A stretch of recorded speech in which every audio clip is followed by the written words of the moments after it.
2021. Goodbye. Right, here we go. So,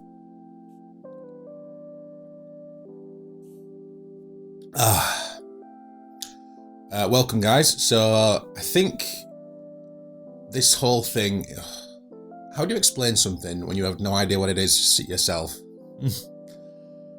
So the plan for 2022 is I'm going to do one video a week, and it's going to be sort of a vlog style video, just covering the stuff that's happened that week, things I'm looking forward to in the future, taking each week as it comes and kind of just making some video diary to watch in the future, I guess.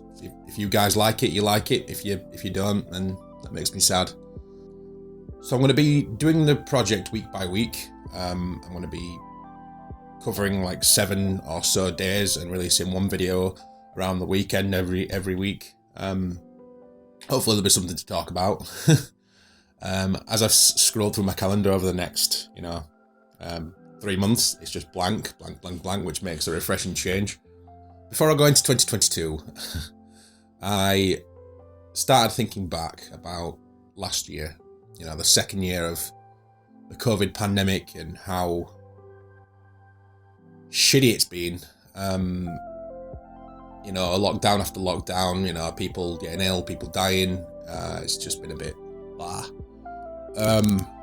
And I was thinking to myself that I'd just basically not done anything all year. Like it's been a bit of waste of a year. 2021, what a waste. Originally I thought that it was just nothing. I'd done nothing all year.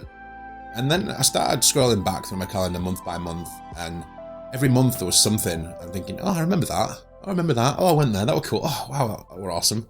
But there's a lot of things that I did, and I suppose this video is going to be quite,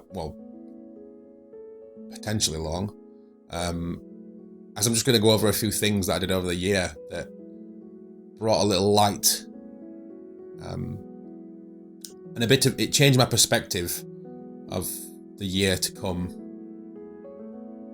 So last January, me and my missus started searching for a house, and that was the beginning of a long year of house buying. And I think that search and the constant ups and downs of the last 11 months, which is what it took for us to finally get in, I think the amount of bad experiences kind of tarnished the entire year. And it made everything else seem a bit shitty. But looking back, I did quite a lot of cool stuff. I got a job working at a local COVID testing centre for one of the local councils. And I was working with an awesome team and met some really good friends. It was really fun. It was a 3-month contract originally, and I was working like 50-hour weeks, and then that got extended for another 3 months, and then I went from doing evenings to working Monday, Friday, which sucked ass. So I was doing like a full-time job with the council. I was doing my own stuff. I was doing some shifts at the beer shop where I work. I was just doing like 100-hour weeks. It was just absolutely wiping me out. The COVID job went on for about 6 months.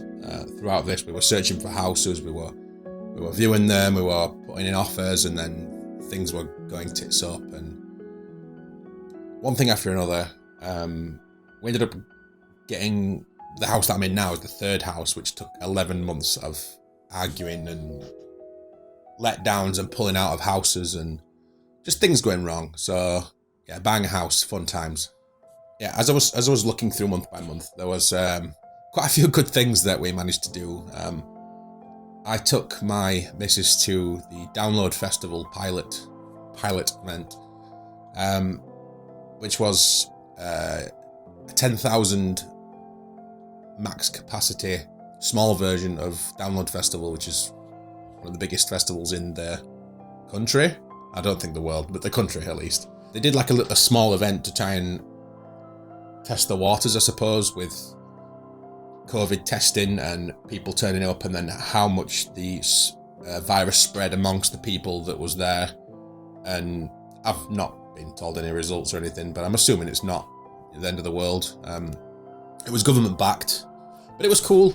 Other than it raining for like 3 days solid, there's quite a lot of bands there that we enjoyed. We ended up sleeping in the car one night, which was... If you ever sleep in a car, make sure you leave a window open a tiny little bit. Later on in the year, I won a couple of tickets to an event called Pub in the Park, which was down in Kent somewhere. What's the name of the... Tunbridge Wells. We went there. It was like 200 miles or 250 miles down. It was a really nice drive. We listened to some awesome music. We stopped off for some food and stuff like that.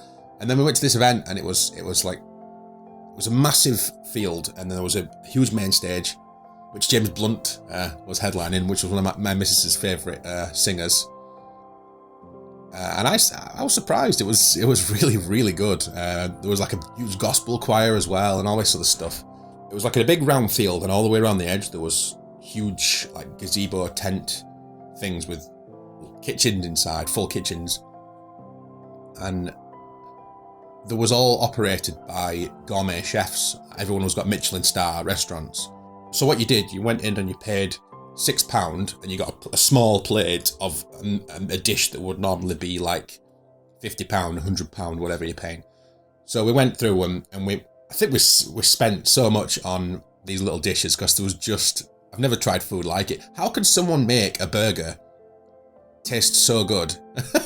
I'm back into this little thing. I'm thinking, Jesus Christ, it is one of the nicest things I've ever had. There were curry, there were these weird pasta things, there was everything, and we just ate so much, and it was just wonderful.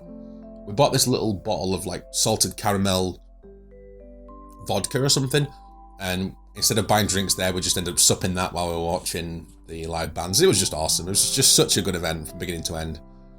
The hotel was horrendous, though. We stopped at this really fancy hotel. We thought there was a hotel really near the event, or there was one like 5 miles out that was like £30 cheaper. And I thought, well, surely it makes more sense to pay £30 more for a hotel where you can walk to the venue, or to the festival, instead of being out and having to get 2 taxis, which in turn would be 30 quid. So I thought, screw it, we'll just get the nicer place, we'll walk it, it'll be a good laugh. It was awful. There was just noises all night. It was like tapping and clicking and banging, and I think it was like a sign outside, you know, like an old-fashioned pub sign that's held up on like hinges. It was going all night, and there's just nothing you could do. So I think I got about 20 minutes sleep, and I was like, yeah, never again. And then the next day to drive back, 6 hours, because there was so much traffic. The bridge over... what is it, that big river near the arse of England? I can't remember its name, but that was closed. So we had to go through this tunnel, and it was just logged up, and it just took forever. And we got home, and I was just like, oh, never again. There was also the Euros. England in the Euros final for the first time in forever, and we're not going to talk about that. A little later on, I got my job back at the beer shop.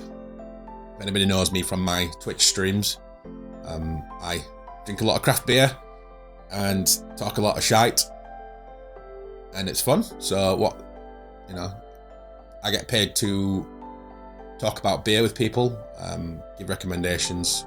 I managed to get away to Blackpool with my daughter for, I think it was 3 nights, and it was the most jam-packed few days of my life. If I was her age and I had that much stuff to do in such a short amount of time, I think my head would explode.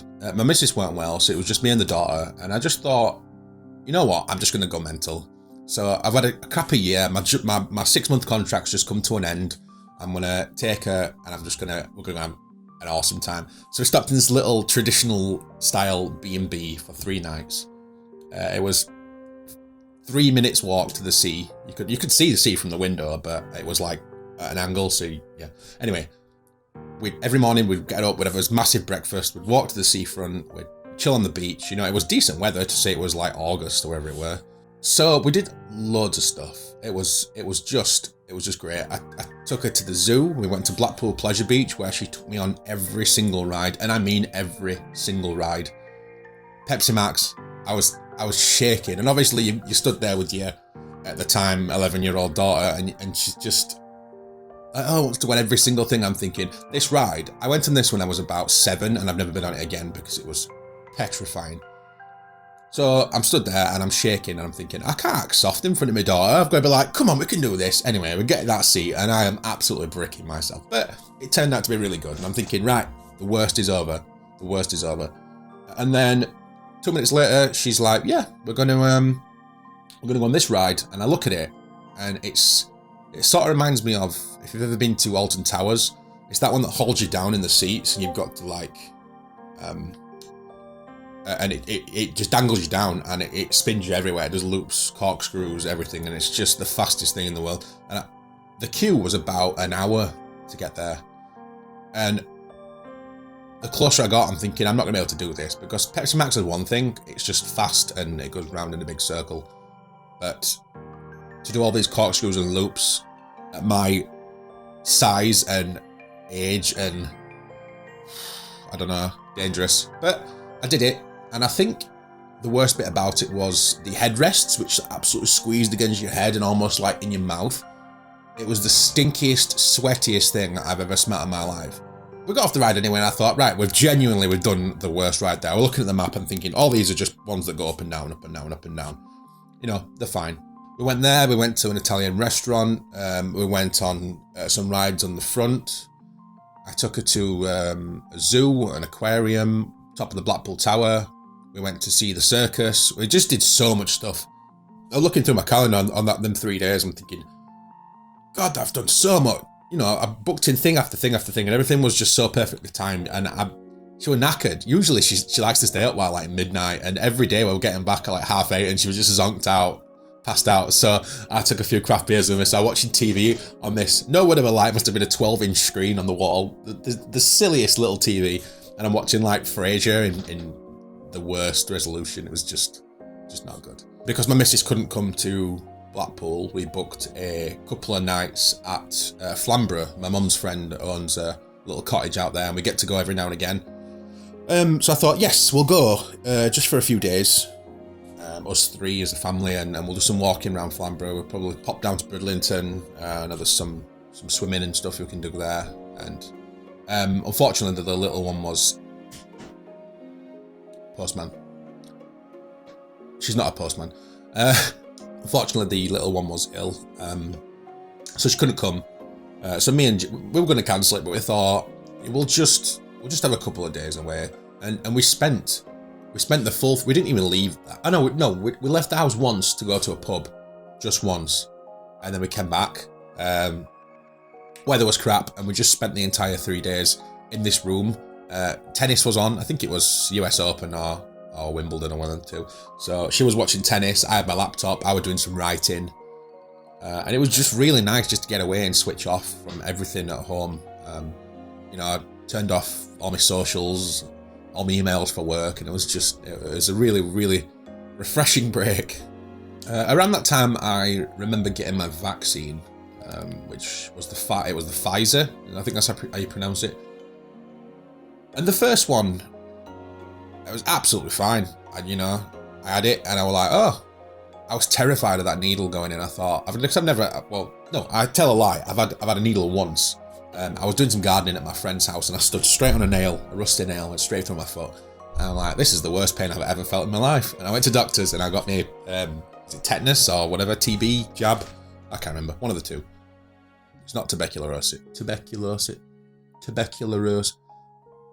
I've got a friend in my phone called RyTB, and I always call him tuberculosis. Or is it tuberculosis? Okay. I had my shot in my arm, and it was fine. She kind of said, I put my arm out, and she was like, okay, you're done. And I'm like, what? I genuinely didn't feel it going at all. I thought, Ugh.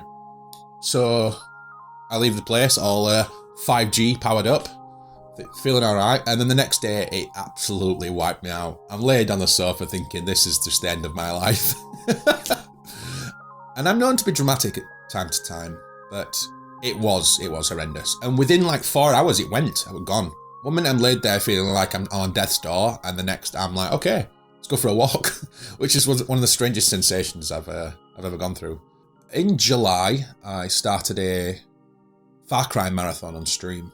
I'm a massive fan of Far Cry. I always have been. The first one I ever played was Far Cry 5.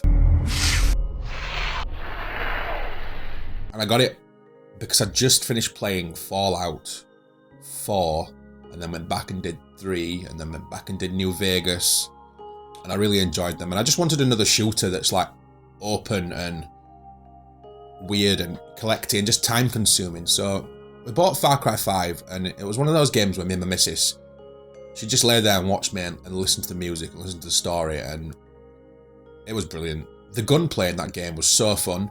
And this was, I was an Xbox One at the time, I wasn't a PC gamer, back when I originally played Far Cry. And everything about it was just ticked my boxes. It was simple. You hated the characters so much, the bad guys. You just couldn't wait to kill them all. They were so annoying, or so cocky, or just so downright crazy. You just couldn't wait to just destroy them. And it kept me going, and we sunk some really, really long hours into that game, and she just loved watching it, and the soundtrack and everything was just so nice. And then we went back and playing Far Cry 4, which was alright, and then Far Cry 3, which was phenomenal. So this July, I started a run up to the release of Far Cry 6. So in July I did Far Cry 3, August I did 4, September I did 5, August, September, October I did 6 on release day. And they're not short games. They're not short games at all, especially when you're trying to do like every mission and run around. And I was keeping it casual. I was streaming a lot. I was doing some long hours just to make sure that I finished them. And then I got to Far Cry 6 and it came out, and I was enjoying it. I was sat there and I was playing it, but something in the back of my head was just saying, you need a break now. So it was around the middle of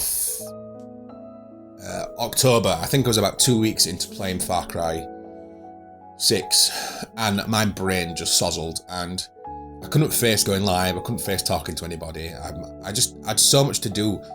We was in the back end of the house buying process, and there was so many things going on. We needed so much money and things.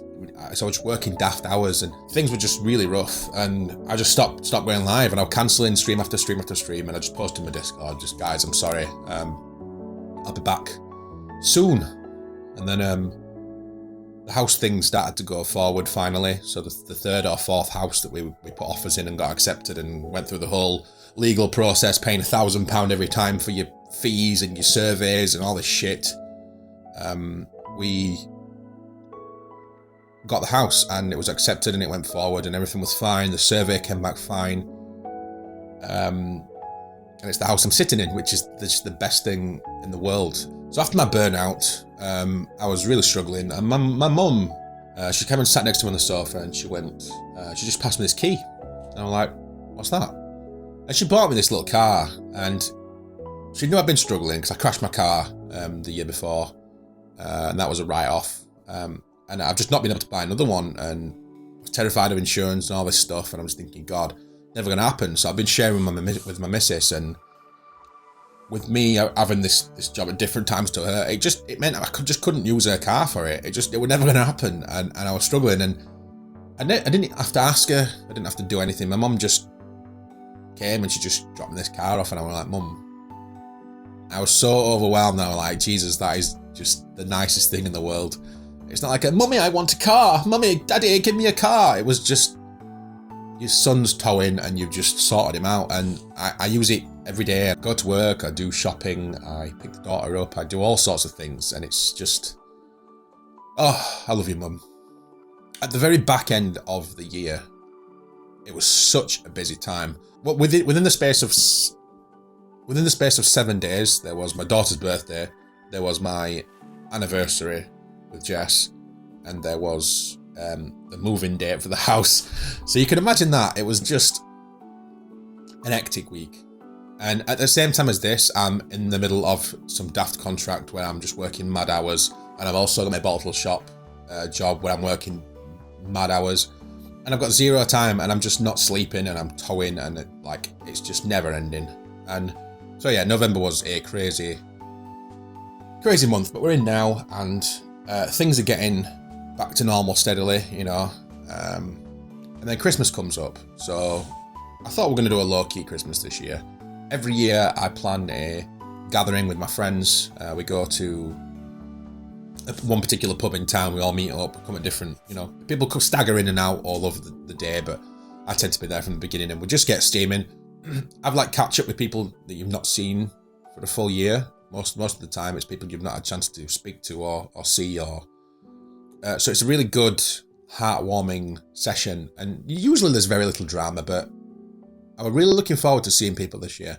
I think the Facebook event or whatever it was, it said like 28 people or something were coming, and I'm thinking, well, that old chestnut, they always, you know, it always says there's a lot of people, but never is there that many. Usually there's about 10, 15. Anyway, there was about 25 people this time over the course of the day, and it was rammed, and it was so fun. Yeah, it was a really good event, and I met a couple of people from stream in person for the first time, which was awesome. Yeah, overall it was just a nice day, and I really needed it, and there was a lot of happy faces, a lot of laughs, a lot of like banter and things like that, and it was great. There was no drama, and it got to 11 o'clock or whatever it were, and then we all went home.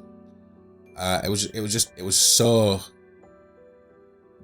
heartwarming and so needed after such a long year. The following week is obviously Christmas week, which is a bit of a weird one for me. I usually love it or hate it. It's a proper Marmite holiday. It's a weird one to explain. I'm very melancholy, like all the time, but around Christmas it absolutely eats me alive. And this year I was so happy to be with everyone again. I was just thinking, oh God, Christmas at my mum's, especially after last year, where most people missed out on things, or you were getting threatened with fines and things like that for seeing your family on Christmas. And then there's party at number 10, which is obviously hilarious. This year we had a wonderful Christmas at my mum's. So many laughs, so happy, so silly. I ended up getting some pretty awesome gifts. I got a new nightshirt from my missus, because I've been talking about this night. I always wear this nightshirt, but they had the comfiest thing in the world. And the one that I bought myself last year, it was really thin, tacky cotton, and it was off eBay. It was shite. And she bought me this one, and it was almost like wearing a blanket all the time. It's just so good. In fact, I'm going to put it on. Oh, that's better. It's just this, but it goes all the way down to your knees, basically, and it's awesome. And thank you, Jess. She also got me a bottle of limoncello, which was hilarious because I said that I'd never tried it before. James, my brother-in-law, got me a big litre bottle of Kraken, which has sort of become tradition, and a mixed packet of proper cigars, which my mum got me a box of Vocation beers. It was a multi-pack of they're naughty and nice, different series, like a marshmallow one, salted caramel, imperial, all this kind of stuff. Oh, stunning. Thank you, Mum. My daughter got me a Link set, obviously. Christmas was good. Christmas was really good.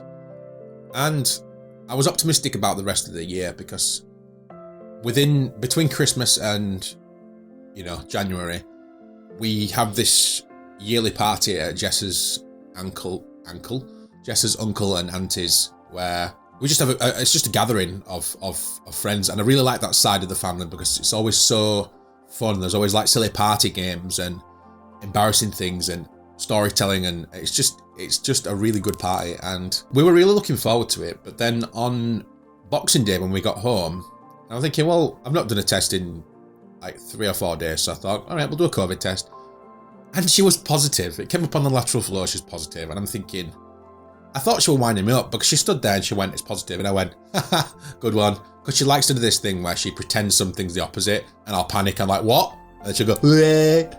And I thought she was having me on. She was like, it's positive. And I'm like, all right, of course. And it were, and I'm like, how?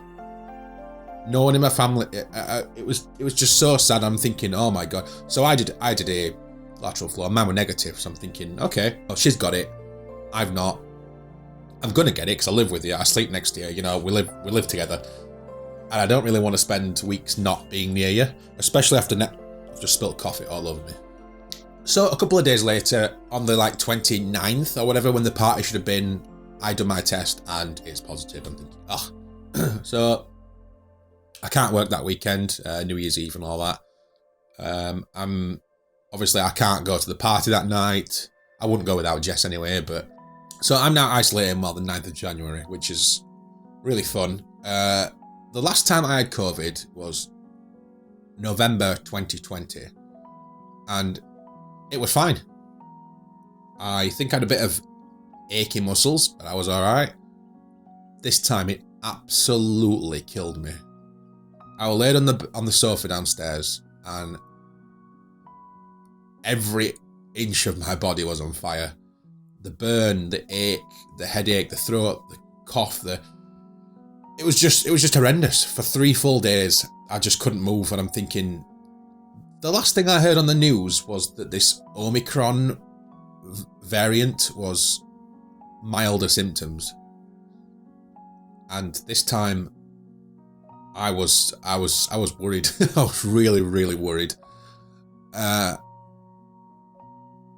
then after 3 days, it kind of just disappeared. And then I had a cough for about 4 days. And now we're here. My cough's gone. I'm fine. I'm recording, to you. I'm all right. I had to work through the majority of it. I did have a few days off because I was physically unable to get off the sofa or out of bed. It was just poor. It was just horrific. But I'm back doing my work now. I'm doing my animating. I'm doing Seraphim 17's Battlefield Hardline video. So yeah, we missed out on the party. But one thing I was really looking forward to was my mum's New Year's Day dinner.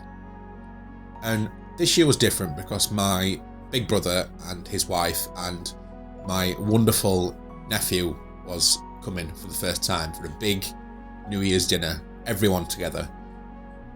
It was even stopping over, which was crazy for me because I just imagined supping with him all night, reminiscing, telling stories, just having a really good time. I don't really get to see him that often, and it's I was really looking forward to it. And that broke my heart that I was going to miss that day. The only solace in the entire thing was New Year's Eve, midnight is around the corner. And one thing I wanted to do was fly my drone around at night and get some awesome fireworks from above. And the thought of it was just so exciting. I remember it got to like 10 to 12 and I'm thinking, here we go. So I turned my drone on and I'm thinking, I've not flown my drone in about 2 weeks because I've been isolating. So, shit. Turn my drone on, firmware update. Oh great. I start installing this firmware update. It takes about 15 minutes. Fireworks start at midnight on the dot. Boom, boom, boom, boom, boom. I go to launch it and then there's a software update on my phone. So I have to download the new Android app, update it, boom, boom, boom. It won't let me fly without it. Oh my God, I'm thinking, oh my God, it's like 1:15 now. The fireworks are still going, which is amazing, but I'm missing it. I missed all the big ones. The field behind our house was absolutely full of them and it was such a good display. So I finally get it working. Press fly, go, up, fly over, all the fireworks stopped. I'm thinking, this just sucks ass. This is just the year. I'm just done. 2021. Goodbye. The only bit of footage I managed to get was one puny set of fireworks in a neighbour's garden. And the footage was so not good. So yeah, it was a waste. So I'll try again next year. And I'll be a bit more prepared this time. Pre-production 101. Prepare to fail, fail to prepare. No. Production 101. Fail to prepare, prepare to fail. So that was my 2021 recap. So, 2022, I will be doing this a short video log of my life for a week. Just talking about things, telling you what's gone on, what I'm looking forward to, if anything. And I'm going to do my best to do one every week for a year. So 52 episodes. January's been week 1 has been a weird one. I remember New Year's Day. I woke up and stepped out of my bed, I stepped on the floor and stood on my glasses and broke them. Lens popped straight out. Good start to the year. we're still locked in until the 9th of January, which is sad. My missus has just gone back to work today. She's finished her isolation period and she's tested negative 2 days in a row, so she's gone back. I've not done a test yet, but if I can do a negative test tomorrow and Saturday morning, then I get to go to my nephew's birthday party on Saturday, which is really, oh God, I need it. I need it so much. He is the funniest little dude in the world, and I just can't wait to see his face. And he's having this SpongeBob phase at the minute where everything you see SpongeBob, it just explodes. So I just want to get him something, anything SpongeBob related, and watch him just... Oh. I'm in the last week of my contract for work, the one that I've been doing since November. It's been many, many weeks of endless animating, and the project's finishing on Friday night, and then I can kind of chill out a little bit. So I've got this app, and it's called Wilhelm Scream. And if you don't know what a Wilhelm Scream is, it's the scream that's in like every film, and it's impossible to replicate. Ah! It's just ah! Here's an example. So I found this app, and I saw it on someone talking about it on Facebook the other day, and I'm like, no way is that a real thing. And it is, and it's called Wilhelm Scream, okay? And basically, this is all you do. And every time you drop your phone, it screams. So let's try it.